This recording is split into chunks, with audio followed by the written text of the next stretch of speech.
For we are opposed around the world by a monolithic and ruthless conspiracy that relies primarily on covert means for expanding its sphere of influence, on infiltration instead of invasion, on subversion instead of elections, on intimidation instead of free choice, on guerrillas by night instead of armies by day. It's backed by Jeff Bezos, founder of Amazon, NASA, and the CIA. Each one costs $10 million and operates at 459 degrees below zero. It is a system which has conscripted vast human and material resources into the building of a tightly knit, highly efficient machine that combines military, diplomatic, intelligence, economic, scientific, and political operations. They call it the infinity machine, quantum computing. Its preparations are concealed, not published. Its mistakes are buried, not headlined. Its dissenters are silenced, not praised. No expenditure is questioned, no rumor is printed, no secret is revealed. If you go all the way back to Norbert Wiener, the goal of creating artificial intelligence was to create an all-seeing eye, a global computer that sees all, sees everything, and to become gods. And the Sentient World Simulation, SWS, went live in 2007. Right now, we're inside a computer program. Is it really so hard to believe? These nanobots, these blood cell-sized devices, will be going in our bodies. We'll have some go inside our brains through the capillaries, non-invasively.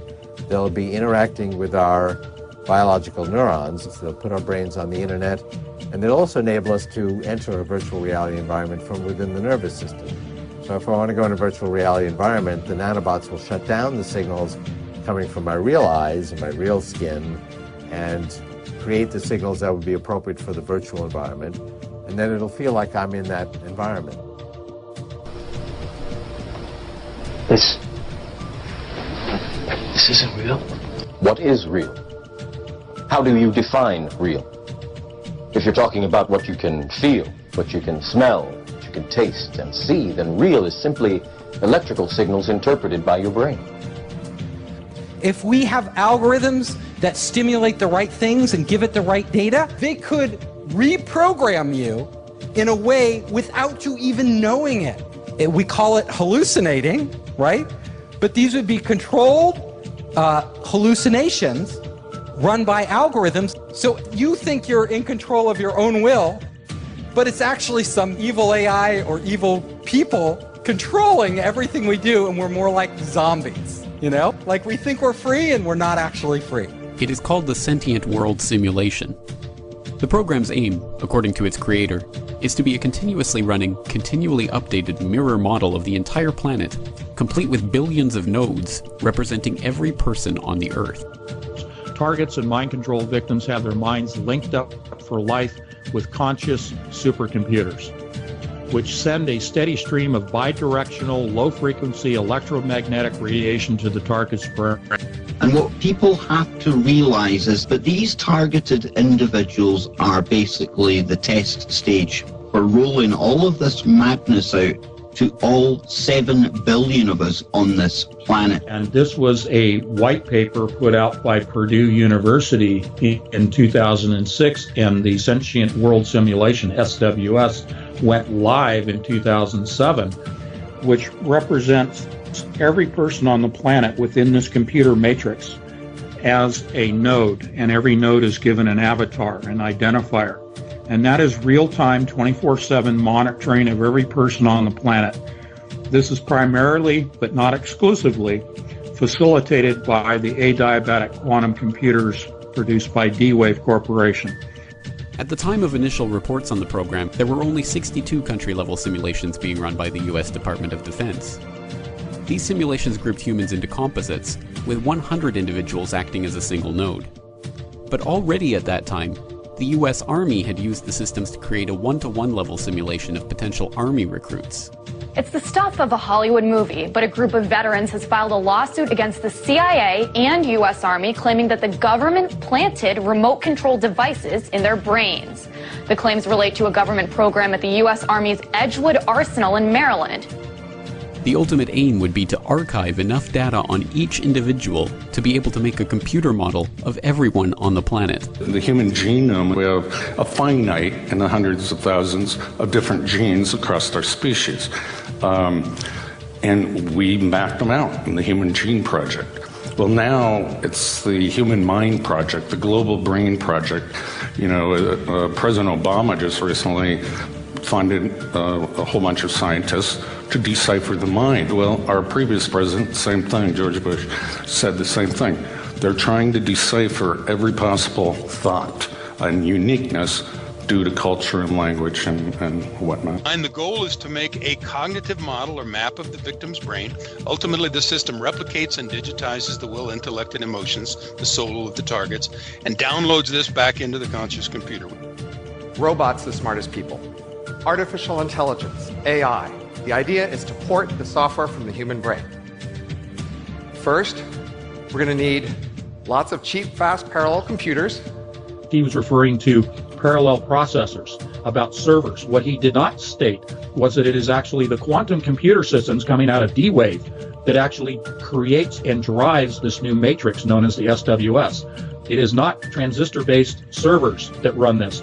They are qubits, quantum bits. It is the SWS and D-Wave that comprises this new matrix. Second, we're going to need to scan individual human brains in fine spatial and chemical detail to see exactly what cells are where, connected to what, or what type. We could scan my brain from inside, sending scanners through the bloodstream, billions of them, in the form of nanorobots or nanobots, and capture every detail of my synapses and neurotransmitters, and create a virtual Ray Kurzweil in a very powerful computer. And it would be indistinguishable from me. It would pass a Ray Kurzweil Turing test. And third, we're going to need computer models of how each kind of brain cell works, taking input signals, changing interval state, and sending output signals. If we have good enough models of all the kinds of brain cells and a good enough model of a brain, we can put it together to make a good enough model of an entire brain, and that model would have the same input-output behavior as the original. So if you talk to it, it might talk back. If you ask it to do things, it might do them. And if we could do that, everything would change. The Manhattan Project gave us the atomic bomb. The Genome Project gave us the human genome. The third great initiative could be the Connectome Project, to map the entire human brain. And that may take a quantum computer.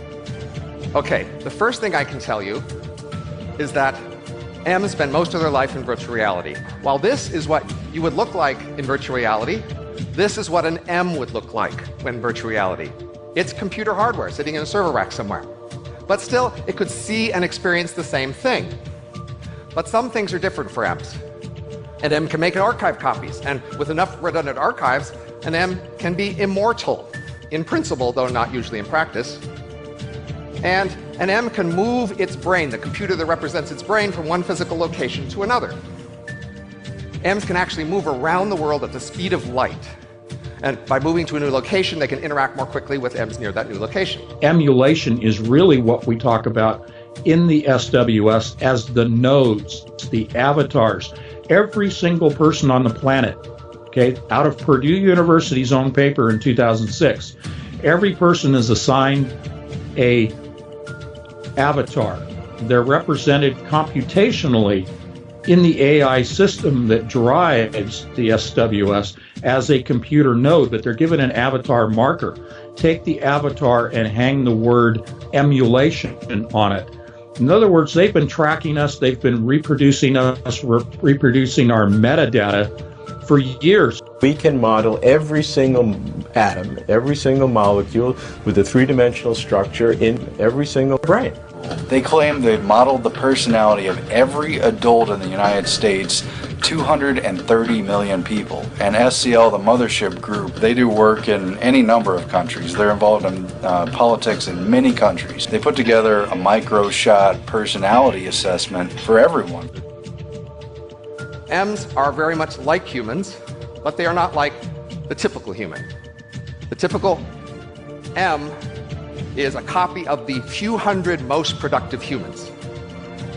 If you construct a model of the human brain, you can then plug people into this hive mind.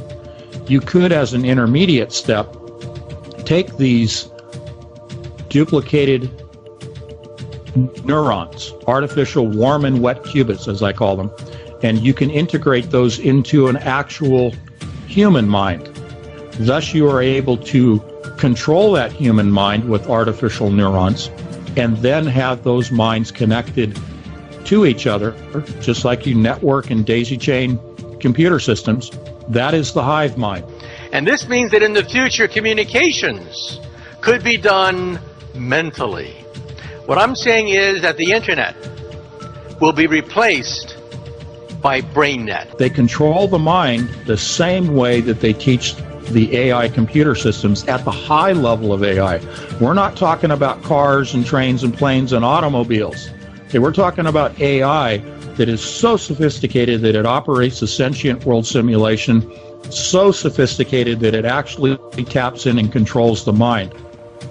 And Google was the primary interested party that pulled this whole thing together. What they're going to do is apply this machine to an area that I think is fundamentally important. It's the crux of our future as humans, and that's, can we build machines like us? We can model every single atom, every single molecule with a three-dimensional structure in your entire brain. That level of precision will keep advancing to the point where it's absolutely indistinguishable, even at the very, microscopic levels. You could recreate an entity that's, even if you looked inside of it, its simulated brain would be processing information just the way I do. If you start looking at quantum computing and where it's going, it's pretty freaky sort of stuff. And thinking about the world as an electrical universe and the fact that we are energetic electrical beings, that's how we work. Everything is electrical. Every signal that runs through our body is electricity. Everything, every thought we have, everything we feel, every touch, everything we speak, it's all the result of electromagnetic signals floating around our body, impulses that come from our heart, from our brain, the way we feel a bench when we touch it. This is an electrical signal that's sent to your brain that tells you what the bench feels like. So it's all electromagnetics. It's all firing of electromagnetism through our synapses and all this sort of stuff. The adiabatic quantum computer is linked to 7 billion human brains. It is now, in its own language of cryptology, able to function independent of any oversight throughout the world with its own form of communication, its own form of code. And it is able to link everyone on the planet at this point. We can model every single atom, every single molecule with a three-dimensional structure in every single brain. They claim they've modeled the personality of every adult in the United States, 230 million people. And SCL, the mothership group, they do work in any number of countries. They're involved in politics in many countries. They put together a micro-shot personality assessment for everyone. What I am principally is not this material stuff, but a pattern of information. Well then, if the pattern is the essence, and if you copy the pattern to whatever level of precision you need, then that copy that has the exact same pattern should be me. They're running everything that's happening in society parallel, and they've got a little dot in their matrix for everybody. This is a game society. They know where it's been, they know where it's going, and they know where it's going because they're steering people into the direction it wants to go. There are an enormous number, mind-bogglingly large number, of parallel realities, as real as this one, that have different consistent histories. So imagine a world where all of the laws of physics as we know them are obeyed, but different decisions were made along the way. Different decisions at the level of tiny microscopic particles, different decisions all the way up to what you chose to eat for lunch, and whether you chose to come to this session or not. This is an article from 10 years ago. Sentient world, war games on the grandest scale. The VOD is developing a parallel to planet Earth with billions of individual nodes to reflect every man, woman and child this side of the dividing line between reality and AR. It's absolutely indistinguishable, even at the very, microscopic levels. You could recreate an entity that's, even if you looked inside of it, its simulated brain would be processing information just the way I do. Deep State has merged the quantum computer with the sentient world simulation, and the true reason for all this data collection is to feed it into this AI machine to predict and manipulate the course of humanity. Their ability to look at data in a quantum, artificial intelligence manner, it's just going to be an unstoppable monster. And this is bizarre, because we don't see those other things. But science has reached the point now where we can build machines that exploit those other worlds. So Google was set up 18, 19 years ago to build a giant artificial supercomputer based on the neuron activities of the hive mind of humanity, with billions of people wired into it with the Internet of Things. And so all of our thoughts go into it. And yes, they're in the cloud, but it's actually encrypted and kept private for you, and we do a pretty good job with that. And we're actually building a computer that has real neurons in real time, that's also psychically connected to us, that are organic creatures. You are connected as an organic computer. I mean, this is one of the most quote-unquote conspiratory theories that's been around for many years, decades. But the reality is we're now facing the reality of that. It is no longer a conspiracy, and quite frankly, it terrifies me. Even now, the sentient world simulation is watching you learn about it, and inside its intelligent mind is creating a second you, running different scenarios against you to see how you react.